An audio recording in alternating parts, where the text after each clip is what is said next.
We have a couple of great speakers lined up for you today. We have Elizabeth Moscynski from the Key Largo Chamber of Commerce and Sue Woltanski from the Monroe County School Board. They're going to give us some updates on what's happening in the county, of course, what's happening with our businesses, and the billion-dollar question of what's happening with the schools. So we appreciate both of our speakers. They are both members today, so thank them for coming. And I also wanted to say once again, this is the second month that we have given a tier of registration options to join the luncheon. We did make it free, so because we wanted everyone to be able to join. It is just a virtual hop on. Obviously, if we were in the normal world, we would be having lunch together about now. But for those of you, as you probably know, all the money that we make to give away for our adult scholarship program comes from these events that we do, our monthly luncheons, our monthly evening events, from the registration money, from the cheers and jeers, the happy dollars, from our sponsors. So by having these, month after month of not having the live events and having the opportunity for those fundraising options, we are worried about our scholarship fund. So we have set up these registration tiers, and we appreciate everyone who is donating. All of that money is going straight into the Adult Scholarship Fund.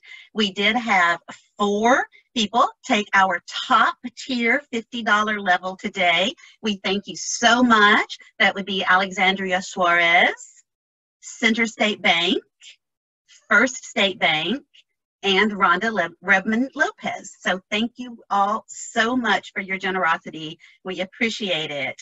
And speaking of the scholarship fund that will be coming up before too long, we will be starting to take applications on August 1st through September 15th. The scholarship application process will be open. The scholarship committee will be meeting and reviewing those, and then we will be rewarding the adult scholarships at our October meeting, which will also be the political forum and the Women and Business of the Year event.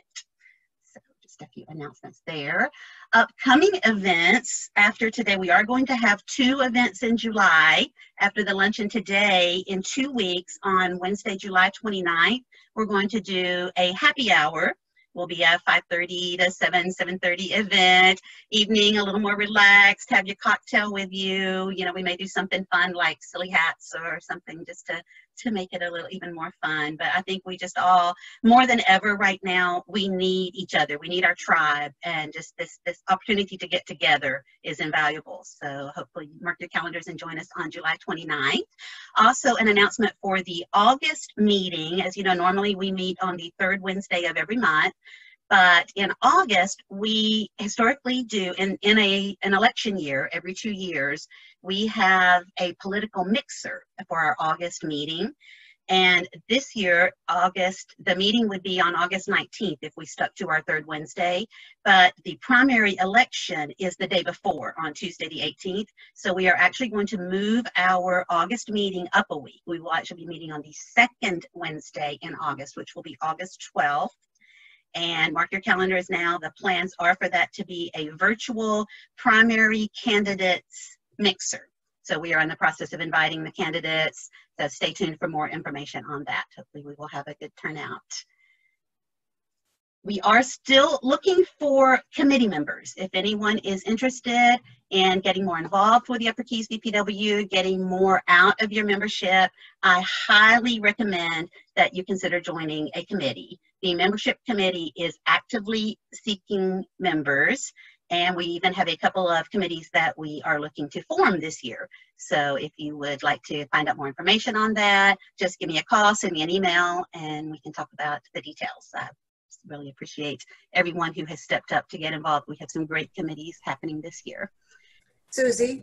Yes. It's Jackie. Yes, can you tell us what those new committees are?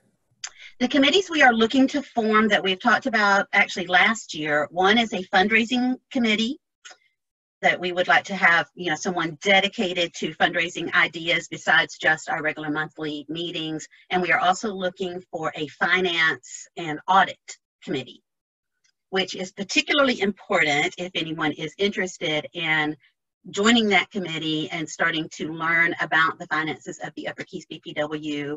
Next year, for the 2021 board year, we will be looking for a new treasurer. So the idea is if we could get a few people to join a finance and audit committee this year, they would have the rest of this year to kind of learn how things are done, work with our current treasurer, Theresa, Sutter, and hopefully have someone ready to take over next May. So, and any other ideas, we are open. You know, committees are a great help. They're a great help to the board. They're a great help to our whole membership. So if you have any ideas, just come to me. We're very flexible and open. And I have one more quick announcement. In this time of social unrest, the last few months, you know, have been difficult with all of the Black Lives Matter, the diversity issues that have been going on, and your BPW board has been talking about that. Ashley Arabelle joined the meeting. We have been talking about how, as an organization, making sure that we are living up to the diversity statement that BPW Florida has put out, which I hope you read that in the newsletter this month. That is the BPW Florida and the Upper East BPW diversity statement. As a board, we are working together to educate ourselves. We have made it a little project that we're going to do some training and some webinars, and each month the board will take turns reporting to each other on something we learned, how we grew during the month. And we would appreciate all of your help. This is a, you know, we are a diverse group. We do not discriminate against anyone, you know, by race, creed, color, gender, or anything. And we want just to be sure that the community knows that. And again, make sure that we are walking the walk. So I just wanted to put that announcement out there. If anyone has any questions or anything to say on that, get with me later and we can discuss it more. So now let's move on. We are so fortunate that we have had some new members added, even during this strange time of not being able to get together. We have actually put on several new members over the last couple of months, and we are going to install a few of them today, I think. I know that Catherine Norris is with us. Is Mary? I think that may be Mary connecting now. So I am going to turn it over to our Vice President of Membership, Wendy Coffman, and the Chair of our Membership Committee, Ilja Chapman. Take it away, ladies. Shall I start, Wendy? Sure, go ahead. Hello, everybody. I'm so happy to see you all. I want to congratulate definitely Suzi with her new role as president, and I love the newsletter, so very well done. I'm very proud to still be part of this organization, obviously. And I wanted to see, I see a few new faces we don't know. If this is your first time with us and you like to learn something about membership, I see Annalisa, I don't think I've seen before. Who else did I see? Shelley, I don't think I've known. And then we have Heather today, and Heather is actually the president of the LO St. Pete's Pinellas. There she is. Hi, Heather. Thank you for joining. Welcome, Heather. And some of you might know that I'm in the role of the Council of Presidents delegate for BPW Florida. So I will be working closely with the presidents of other LOs. And tomorrow, Heather has her virtual luncheon, which I will be attending for her as well. So that will be fun. We kind of like want to learn from each other. So without further ado, dear membership, it is with great pleasure that we are gonna induct a few of our new members, and some might have joined recently and some might have joined a while ago. And so I'd like to make sure that we have, just trying to see if she is here. Mary Ross, are you on the phone? If you want to unmute yourself, there you are. All right, so Mary, that's okay. Mary joined us this year, this month, and Catherine Norris, I saw you. If you want to unmute your phone or your, yeah, just say hi. And then I also have Sharon Smith. We have never installed. She's been with us a while, but we have not been able to officially induct her. So are you still with us, Sharon? Is she in the same office as you are, Wendy? She is. She just had to go help somebody real quick. Oh, okay. All right. I did not realize we had never installed Sharon. How can that? Yeah, so we have a few people sometimes. I think we installed Betsy after a year, right? Betsy, wasn't it? You were already a year with us. Oh, 2 years even. Oh my goodness. Yeah, because then sometimes we only meet for evening events, and then we haven't been inducting. So, dear Mary, Yes. Sharon, and Catherine, it is with great pleasure that we welcome you to the Upper Keys Business and Professional Women. You have joined the Upper Keys Business and Professional Women, the largest advocacy organization in the United States for working women. We welcome you and we thank you for joining. Membership in our local organization can open the door to a more significant future. To many of us, it means expansion of our personal and professional network, individual development in leadership techniques, career enhancements, community involvement, and legislative activity. This is where I would hand out your certificates. I know, did you get it per email? Were you able to print it out? Unfortunately, you know, this is a little different, but you would get a certificate and you would get a membership folder with information about BPW Florida and also BPW keys. Yes. Yeah, we will be emailing these certificates out after, and we will ask them to take a selfie of themselves with it and send it to us, since we can't take a photo of our members. Yeah, that would be great. And then you also will so that's the information you will get. So maybe we will drop it off or mail it, or at the next occasion we meet each other. So we'd like to give you the opportunity to really give a brief introduction, why you joined, who you are, and what you're looking to get out of the Upper Keys BPW membership. So you want to start, Kathy? Sure. Hi, my name is Catherine Norris. I've lived in Key West for about 12 years. I ran for office actually in 2016, and I was up the Keys and loved going to your luncheons and meeting everyone, so I do see a few familiar faces. I'm the Director of Community Affairs for the Congresswoman, Debbie McCarcel-Powell.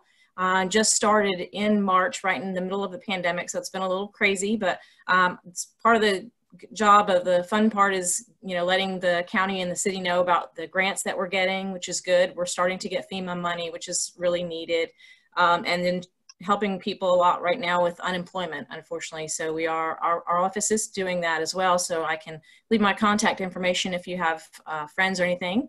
And I live here in Key Haven with my husband and my 2 daughters. They're 10, and I have that's about it.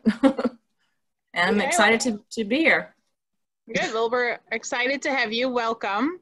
Hope you will, you know, meet your expectations in the organization. And then Mary, are you able to hear me again? Yes. All right, would you like to introduce yourself to the membership, why you joined and who you are? Yes, my name is Mary Roth. I just started an insurance agency in Islamorada, Florida. I've been an insurance agent for about a little over 18 years and decided to go out on my own. I'm going to be married soon, so hence the name Houston Insurance Agency.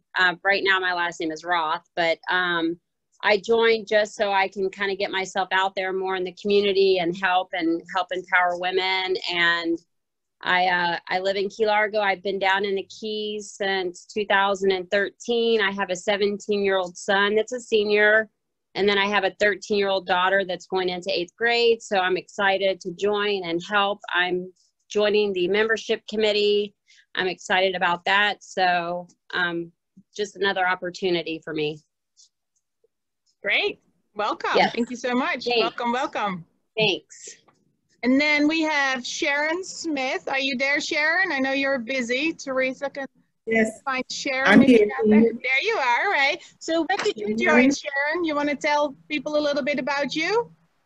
Well, my name is Sharon Smith.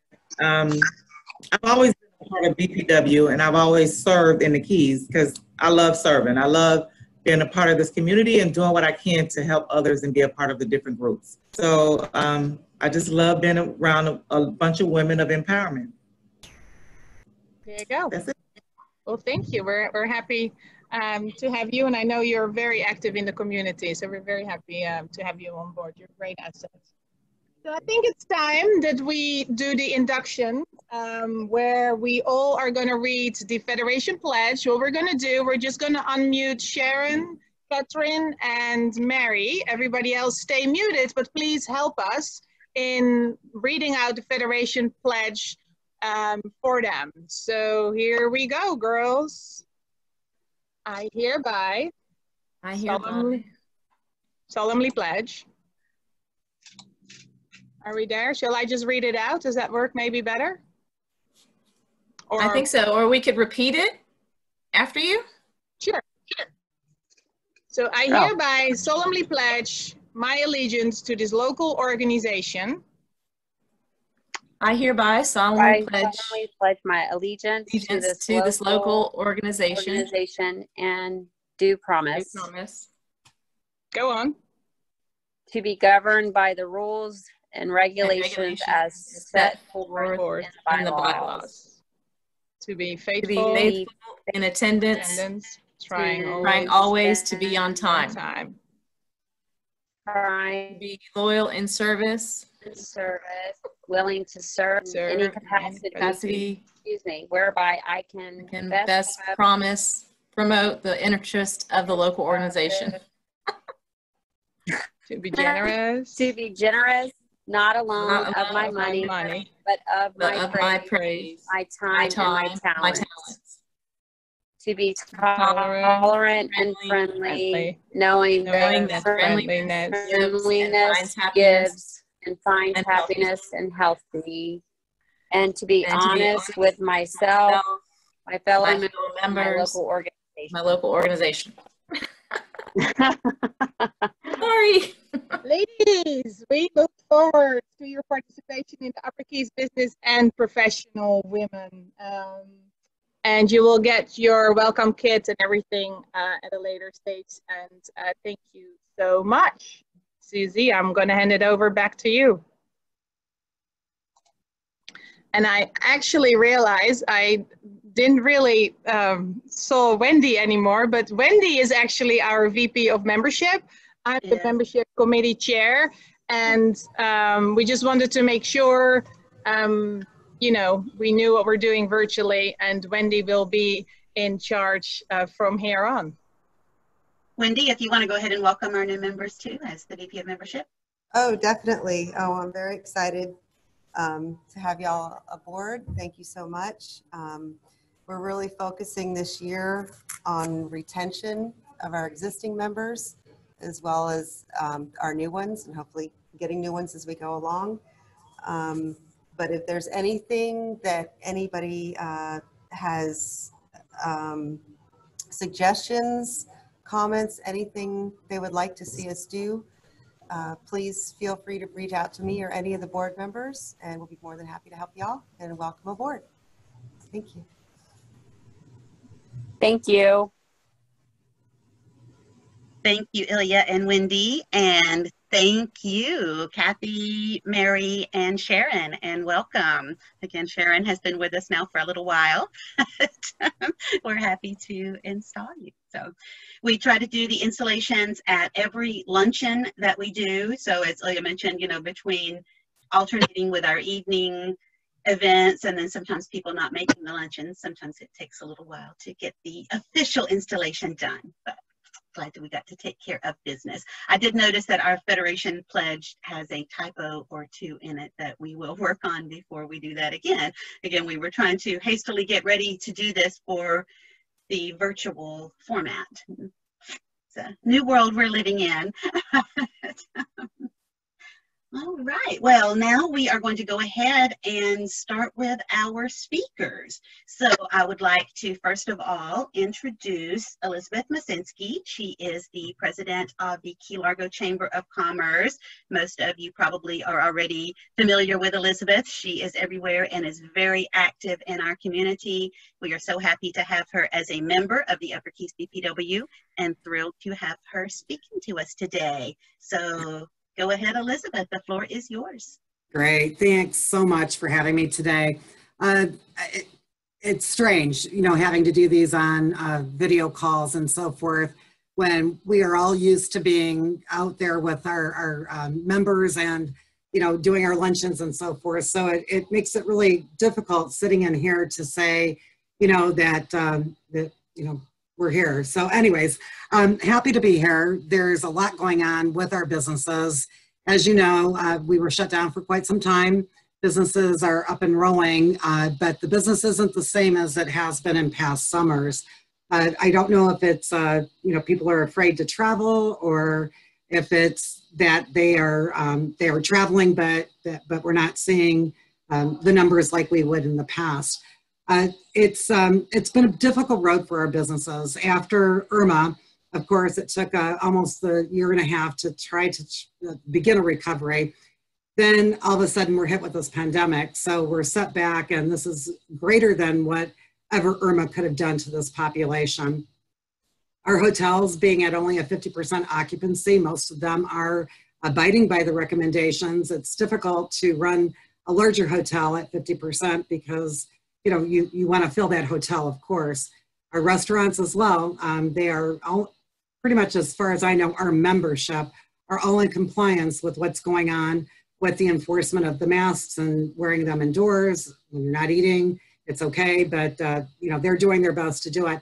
I know that there are a few non-members that are not in compliance. I wish that they would get into compliance because it does help us. It helps to make people feel safe to come into our community. Key Largo and the Upper Keys it's just a wonderful group of people. The community is wonderful, and we just really, we adore it here. It's just that we need to get past this, and hopefully we will get past this as numbers maybe start to come down. I'm hoping that it's been peaked, and I'm not the medical expert, but eventually we will get back to somewhat normal. As for what the Chamber has been doing, right when the pandemic hit, we kind of went back into that Irma mode where we were disseminating as much information as possible to get the businesses back up and running. We've done that by working with groups like Margie Smith's group with the SBDC, with the SBA, getting the loans in line, getting people to our banks, our community banks, all of them, our local banks have done fabulous at helping our businesses out. I'm not sure exactly how many Chamber members went in and took the loans. I do know there was quite a few, and they did receive them, but that's a temporary fix. You know, the fix is to get back to a normal economy. Eventually that again will happen. As for other things that the Chamber has been doing, we've gone through somewhat of a reorganization. It's been really kind of hard to implement it since this pandemic took place. But last year we went through an organization called Governance for Good, where our board members were audited, and we were audited here at the Chamber to see if we were working together as what a governing board should be. I'm happy to say that it's been very successful. The board recognizes that my job is here. I'm responsible for the destiny of this Chamber, and they're responsible for the oversight of seeing you know, what we can do to make things better for our business community. A lot of people don't understand what a Chamber does, and in this past few months, what we've received is a lot of phone calls mistaking us for the municipality of Key Largo. We're not a municipality. We are part of the unincorporated part of Monroe County, but we don't have that level of government. I'm happy to say that we took on what we could, what we were knowledgeable about, and what we weren't. Of course, we would try to pass those people to the proper authorities. But we also receive all the complaints. When the 4th of July fireworks were out there, people were thinking that we could control and cancel those fireworks. Of course, it wasn't our event, and it certainly wasn't anything to do with the county. But people don't understand that we are not that municipality. So it's been an education for a lot of people out there, but we're happy that we're able to do some of the things that we can do. Our main focus, of course, is our tourism businesses and those that support the tourism businesses, like our bookkeepers and our insurance companies and so forth. But overall, we are a tourist-run operation. That's where we receive a lot of our business from the different tour groups and so forth. And like I said, a lot of those groups have been hurting. The good news is that I know that things are busy on the weekends. Maybe that isn't good news for some of the local residents with the roads being as busy as they are. But basically, you know, our weekdays are not as busy, but the weekends are. So other than that, there's a lot more that we can be doing. Currently, right now, we are definitely short-staffed. I don't know if all of you are aware, but most of the staff that we have employed here are health compromised people. Our average age is 75 years old. All those workers are not with us at this time, and hopefully we'll see if we can bring them back, but it would not be responsible of myself to bring these people back to work right now. So we're hanging in there between Eileen, our vice president, myself, and a couple of the younger girls that we have working for us that are going to school. So once we can kind of get back to that new normal, whenever that might be, then things will start to get better for all of us, especially here at the Chamber, because there's a lot of work to be done.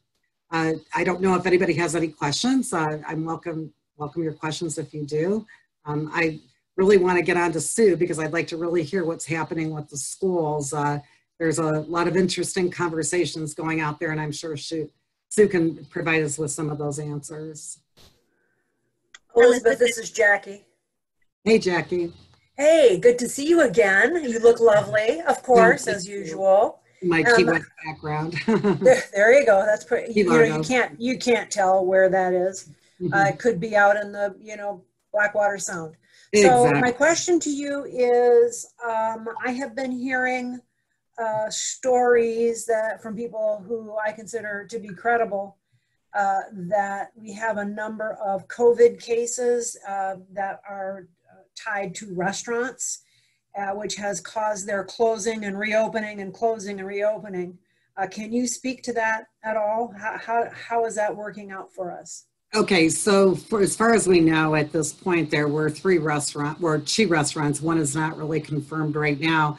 And they've been very vocal about it. Sal's Ballyhoo, they came out and they made an announcement that they did have a staff that did turn out positive, and they took the precautions to get in there, clean the restaurant, and then they're watching their staff.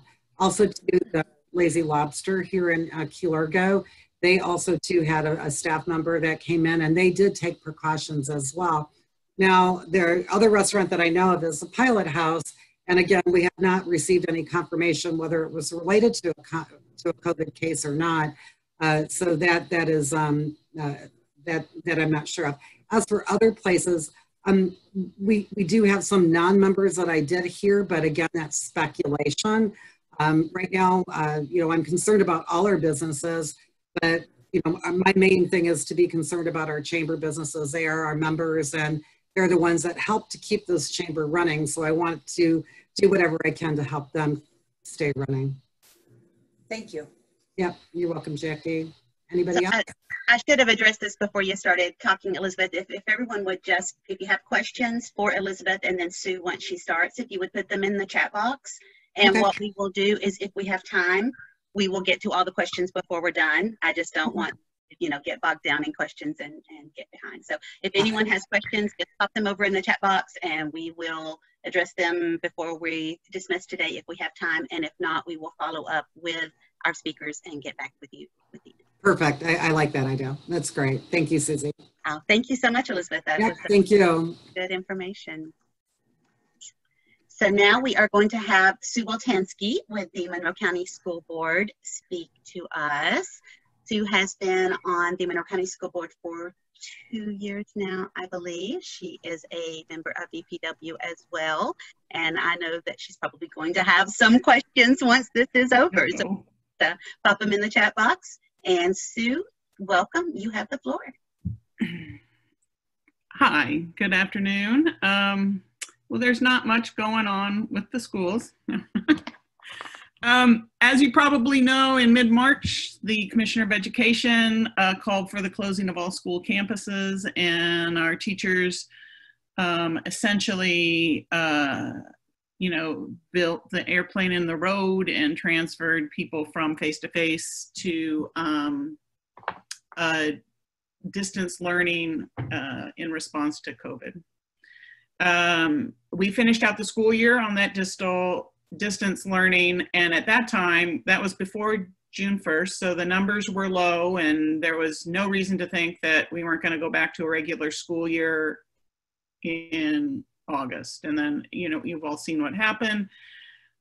We have created, under the guidance of Theresa Axford, our new superintendent, who will be starting on August 1st. She created a task force of 54 community members who, some of them are members of BPW, who have been meeting. I think they were told it would be a 15-hour thing, and I think that was like back at the beginning of June, and I think they're still meeting for really long meetings. They're in one right now. So, you know, kudos to everyone who agreed to participate, but that task force was to design a reentry program for reopening the schools. That plan, actually, I'm gonna, in the chat box, I put two references if you guys want to look at them. One is they have created a guidebook about the plans to reopen the schools, and then also just recently a list with more details and some frequently asked questions and some of the sort of one-page things that will be able to go out to maybe elementary schools or high school students with expectations. So our plan is fairly simple. I like to call it the green, yellow, red plan. It's not really called that, but you know, green means everybody goes back. There's low community spread of COVID, and everyone goes back to the classroom using the COVID safety maneuvers, you know, hand sanitizers and social distancing and masks when you can't social distance, all of that. Yellow is if there is what they're calling a moderate spread. The plan there is to continue to send the elementary schools children back, because it seemed like the distance learning was most difficult for them and their families, and people who have to work. You know, the older kids can work more independently. So the plan will be to keep the K-5 kids in the classroom with teachers. Those classrooms will be cohorted so that it's only the same kids together all the time, and there won't be a lot of mixing of bigger groups of kids. But in high school and in middle school, they want to go to an A-B day schedule where you attend your full class schedule on either an A day or a B day. So if you're an A day person, you go to school, your class has half the kids in it, along with your teacher, and your teacher assigns you the work that you're going to do on B day, and vice versa for if you're a B day person. So we think that will work better than the distance learning, because there will be the teacher to follow up on the kids. Like if they didn't do the assignments, the very next day, the teacher is there to ask about them. And feedback I've gotten so far from teachers about that is that some of them are quite excited about it, because it's a little bit like a stepping stone to college, where you go for your lecture and then you're expected to do some work before you come back to your next lecture. Teachers are also sort of interested in the idea that half the kids will be in the class for discussion. So they think they'll get better discussions and more complete participation of kids from that. The red, or the third level of a high level of COVID outbreak, it means everyone will go to distance learning in a similar fashion to last spring, but they've been working on it all summer to develop better platforms for that. It's not necessary that the whole district will go to red. It might be one area, it might be one school, it might be, you know, just the lower keys or something like that. So that's the basic plan. There was going to be a summer boost program which was to bring in the kindergarten to second grade kids as sort of like, you know, a pre-school summer camp. And that was supposed to be getting kids ready for, you know, to deal with some of their social and emotional needs, but also to get them caught up from the things that they might have missed on the last quarter of the last school year that was due to start face-to-face. I think there was several hundred kids signed up, maybe over 500 kids signed up across the district. And on Saturday, when we got those really high numbers, a decision was made with the Department of Health and the superintendent to make that a distal learning and not go face-to-face on Monday. So that means that at this point, they're thinking we're in the red zone, if you can think about that. So right now, the task force is meeting. There are also teams of teachers that are in each of the buildings that are looking room by room to, you know, what kind of distance measures they need and what changes need to be made and what, you know, what's needed where. And next Tuesday, the plan will be presented to the school board again. And then it comes back to us on the 28th and gets submitted to the state by the end of the month. And teachers return early August, and the first day of school is scheduled to start August 13th. And if we continue to be in a red zone, we'll probably just start distal then, distance learning then. If there's a chance, if we're on our way, if there's a decline in cases, I suppose there's a chance that we might delay the start of school if we thought we would be able to get to face-to-face by the delay. Those discussions will be had on Tuesday, and then the following Tuesday will be another school board meeting to talk about that. But you know, what's going to happen is flexibility on all ends. You know, our job, we are outside of the military, the school board is the largest single employer in the district, and we cannot put our workforce at risk, you know, any more than we can put the children at risk. So we're lucky that Terry Axford has had a long-term relationship on multiple boards with our health department people. So she is in a great position to guide us through this with their advice. So that's my, oh yeah, Sandy Basiglia is here. She's also on the task force. So yeah, thank you so much. And so is Elena Dixon is also on the task force. So that's what I have. So I'm happy to take questions. I'm not 100% sure I can answer all of them because I'm not sure all questions have an answer at this moment. Well, I know you guys are, between you, the school board, and the task force, which we appreciate. I didn't know Alana was on there as well. So it's nice to have some of our members on there representing and trying to figure out what to do. Sue, I was trying to look, I think, a question for Sue. Are the barriers for distant learning for some students who don't have access to internet or devices they can use to log on? And if so, what resources are there for them to participate, especially those students that Monroe County considers homeless or at risk? Yeah, that's been the big eye-opener, I think, across the nation, is how social status really affects your ability to access lots of learning and lots of situations. It's really shown the inequities in the system. We have had enough Chromebooks for our students to be one-to-one device for several years. It was an investment that was made with the half-cent sales tax dollars, and something that, so we hadn't before sent the Chromebooks home with kids. We had them in the classrooms as class sets because we found they, I think they were treated maybe a little better, and they were always recharged.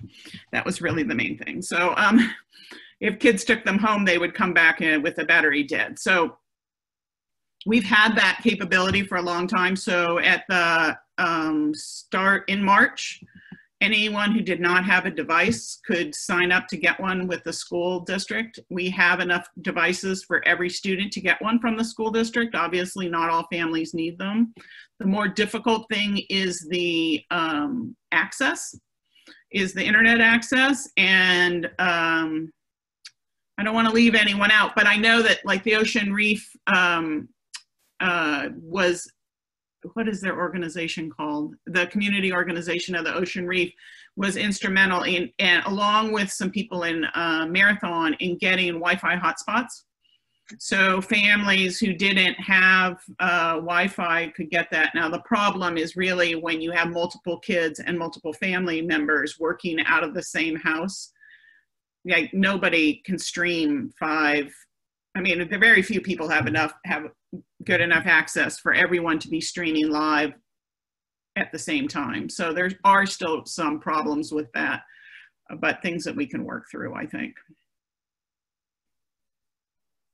There were some questions about what color zone, which I think you answered that we are, I guess, now in a red zone. Well, yeah, you know, I'm going to say the yellow, red, green thing is just the way I use it in my head. We don't really have that yet, but because they closed the summer boost program, the decision was made to take kindergarten to 2nd graders and not put them in the classroom face-to-face. And that falls in the high risk group, which is what I call red. Maybe on Tuesday, I can convince the board to call them green, yellow, red, and we'll call them, and I'll be forever famous.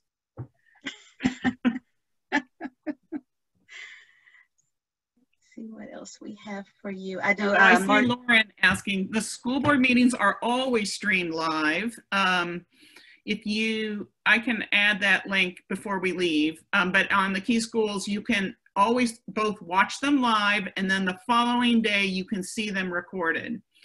They are still till the end of this month being done virtually or distance, but you can watch them there. There's a way to, if you are interested, you can call in if you want to, like the day before, and tell them you want to do public comment. We take public comments, and you know, it's all set up. But yes, they are streamed live, but also recorded, so you can watch them if you're busy on that day.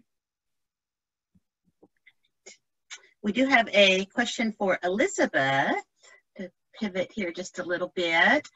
Elizabeth, we have Jill Keenert says, I know that the Florida Keys tourism advertising was suspended for a while. What is the status of that? And she also gave a shout out thanking you for all that you do to support our community. Oh, thank you for that shout out. I really appreciate it.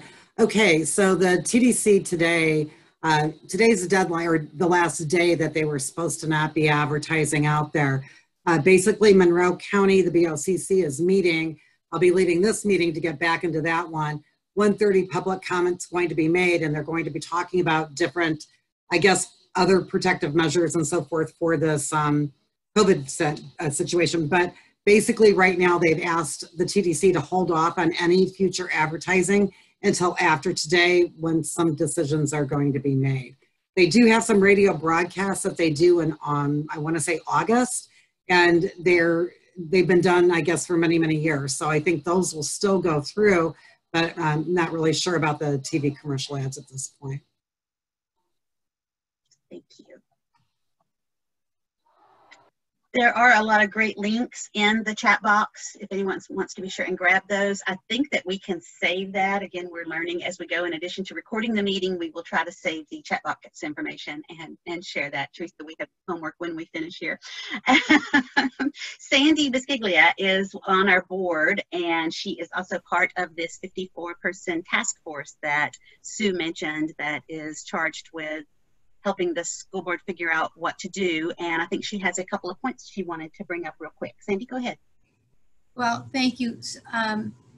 Yes, Sue Woltanski just did an excellent job, of course, of explaining so many of the accomplishments and challenges. And we're so proactive. I don't know if you all watched the news, but we're so ahead in Monroe County on what we are doing as so many school districts around the country. And yes, we just get off the phone. We had a 2.5-hour meeting this morning to get ready to present to the school board next week. And just very, very briefly, what's going to be available to you next is all detailed plans on how each sport will be handled for boys and girls of all ages in our school system, following the CDC guidelines, cross-reference to all of that. I mean, it's really thorough and very well done. And then lastly, a whole big discussion about masks took place. Some of the committee members met with 40 to 50 teachers behind the scenes on a subcommittee of the subcommittee. And they've been meeting extensively on how masks and children with masks, how it will all be handled with empathy and sensitivity, you know, not just you don't have your mask, you're going home. You know, it's not going to be really like that because our children are already traumatized. So I was really impressed at how nicely the children and teenagers are going to be treated and helped. Asked, you know, about the mask, and I don't want to say anything more because it's not out maybe this morning, but it's really well done and I'm really impressed. I think you'll feel your children are being very loved and cared about. Some are a little traumatized about the mask, you know, or what if the mask gets dirty, or what if it breaks, or what if someone has a prettier mask than they have, you know, they're not in a mask, they have wearing blue masks, you know, all these things are going to come up with kids. So I'm just telling you, it's all being discussed and very sensitively. So I'm really happy about that for kids. Thank you. Wendy. That's good information. Your audio cut out just a little bit there, but I think everyone got the gist of what you And if I can add, there's this saying in education that it's called, you have to Maslow before you bloom. And Maslow is a hierarchy of children's needs or people's needs. And unless you take care of their needs, you can't expect that they will be able to focus. The bloom part is the academic achievement part. So I probably am butchering that, Sandy, but so, you know, for example, a child who's not being fed, who hasn't slept, you cannot expect them to be able to concentrate in the same way. Likewise, if there's turmoil in the family, if there's relatives sick, if they're afraid of someone getting sick, you can't reach them. And so we are going to try to focus on Maslow before bloom in all children, because we know everyone is going through a crisis right now.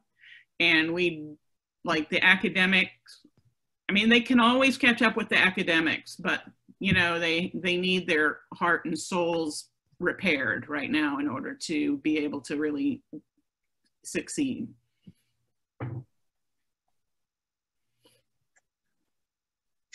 Oh, I just heard Deborah Walker. Can I answer that? Does the red plan meet Corcoran and DeSantis's parameters?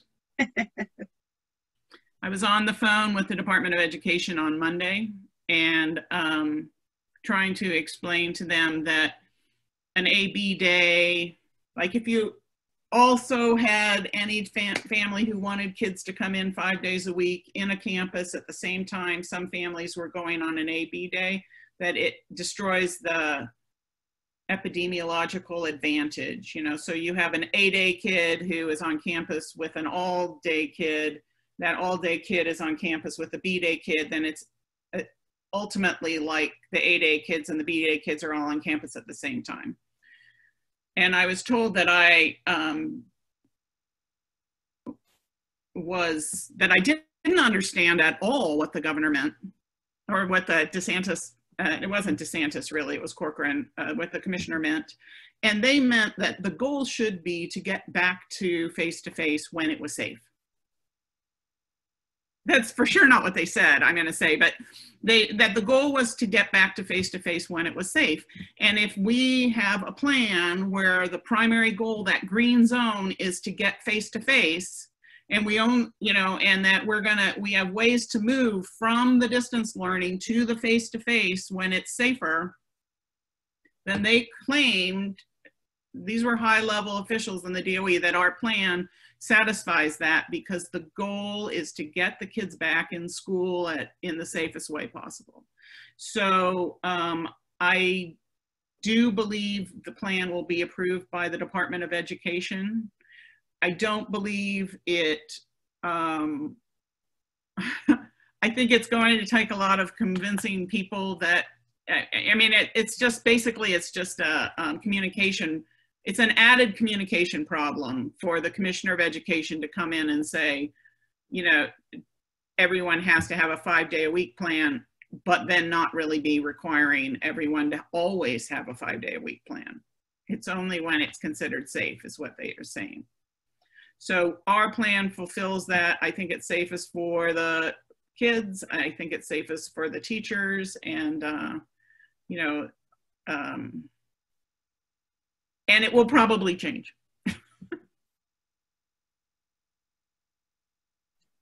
I know there's a lot of worry about the teachers, because a lot of our teachers are in a compromised, either because of their age. I know right here in the Upper Keys, we have a lot of teachers who are in cancer treatment right now. Mm-hmm. So yeah, that's so many decisions. There were a couple. Well, wait, I would say also that in addition to the green, red, yellow, red plan, the Woltanski plan, the we have always, there are always opportunities to participate in Florida Virtual School or in Monroe Virtual School. We have our own contracted virtual school that you can go full-time to, that has Monroe teachers. So there are also opportunities for teachers who really don't think they're going to be able to get into the classroom this year to look into whether Monroe Virtual School is a good fit for them. I will tell people that, you know, more people have heard of Florida Virtual School, and it becomes a little bit of a financial thing that, if your child enrolls to full-time virtual school, the money will go with them to Florida Virtual School. If your child enrolls in full-time Monroe Virtual School, the money will stay in Monroe County. If that makes a difference to you, then you should know. If it doesn't make any difference to you, well, that, you know, then you also, well, then you did know.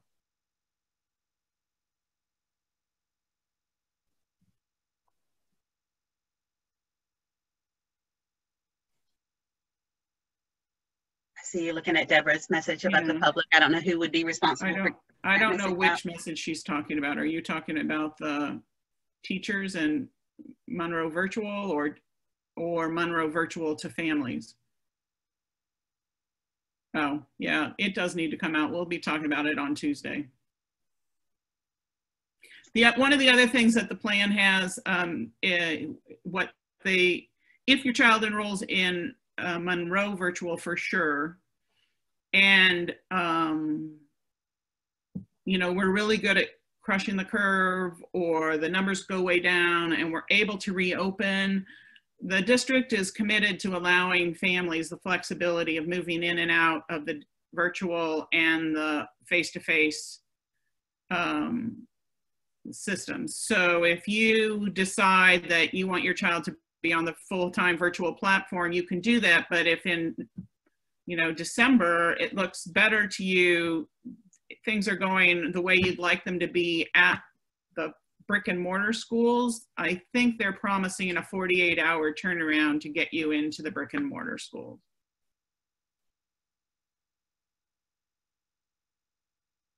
All right. Thank you so much, Sue. I know Margie shared a little information about Treasure Village is starting August 31st as of the board meeting yesterday. If that is useful to anyone, they are making the call about which mode of learning to use on August 10th. So that would be the Treasure Village. So interesting. We did have a question for Elizabeth, but I think she answered it in the chat concerning the 50% recommendation guideline for hotel occupancy. Elizabeth says that the 50% recommendation is being followed by most properties. They are tracking their members, which are showing at least 50%. So it's a hit or miss. All right. Any other questions for either Sue or Elizabeth? Any in the chat that I missed? Anyone wants to come off mute real quick? I'd like to just say that the overriding message I think needs to be that the way we get our kids back to face-to-face learning is that we, as a community, come together and get rid of this coronavirus. And that means, hand washing, masks, social distancing, following those guidelines. And if granted, we're in a difficult situation because of the number of people who drive down our roads that are not our community. But if we can get our numbers under control, then our schools will be that much closer to getting back into full swing.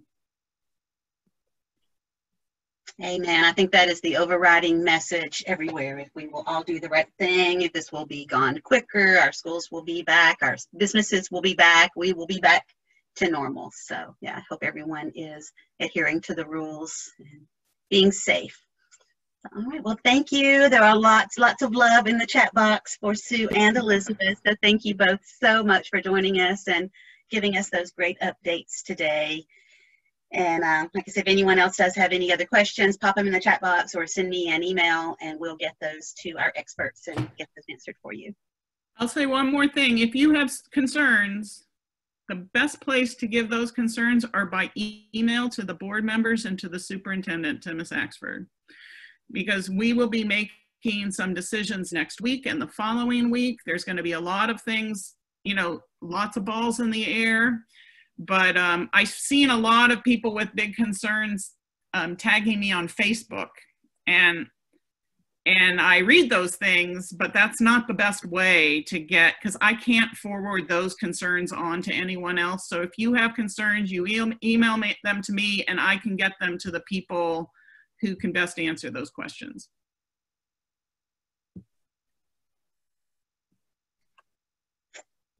Well, thank you again.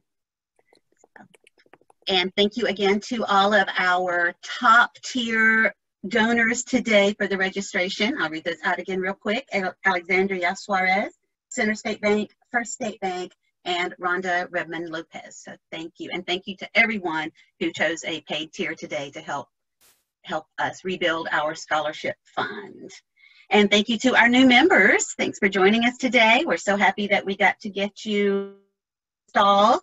Hopefully we will all be meeting again in person before the year is out. But just so that you do know, as of right now, the board has no plans for a face-to-face meeting. We are looking as far out even as our political forum in October, which as of right now, plan A is virtual. Obviously if things change, we miraculously get better, we can always pivot to live, but that's just kind of the plan going forward for now. So we're just making the best of it as we can. And to keep the meeting flowing, we are going to end it, as we always do, by reading the collect. Again, as we have found, it doesn't always work to have us all try to read things at the same time in the virtual setting. So I have actually asked Theresa Sutter, our treasurer, to say it for us while we all stay on mute and say it along with her. So I'm going to share that and we'll do that. Everyone, thank you again for coming. And Theresa, go ahead. Okay, I'm assuming everybody can hear me. Here we go. Keep us, O God, from pettiness. Let us be large in thought, in word, in deed. Let us be done with fault finding and leave off self-seeking. May we put away all pretenses and meet each other face to face, without self-pity and without prejudice. May we never be hasty in judgment and always generous. Let us make time for all things. Make us to grow calm, serene, gentle. Teach us to put into action our better impulses, straightforward and unafraid. Grant that we may realize it is in the little things that create differences, that in the big things of life we are at one. And may we strive to touch and to know the great common human heart of us all. And O Lord God, let us forget not to be kind.